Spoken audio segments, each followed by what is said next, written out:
Marartuu koo seera jaalalaatiin bu'aaca'ii lafaa diriirfataa goone wal mufannee hin beeknu jaalalaan wal moone. Madda onnee keerraa hin maddu hammeenyi fakkaattota hin qabdu sin ibsu fakkeenyi si biratti jaalalaan guutamee miidhage jireenyi. Capha koo okkoltee diramuu koo dhiigda gaaraaf tabba maraa anaaf jecha fiigda gufuufudhaa jiru ogummaa keen diigda.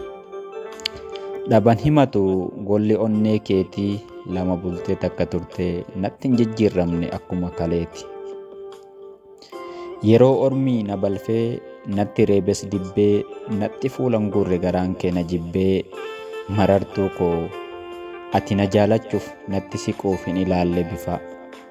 Maalummaa jaalalaattu eenyummaa gaarummaattu si keessaa naaf ifa.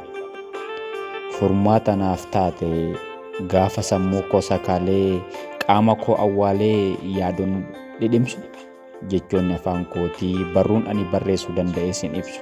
Mee maal koo siif tahee garaa kee si ciibsu.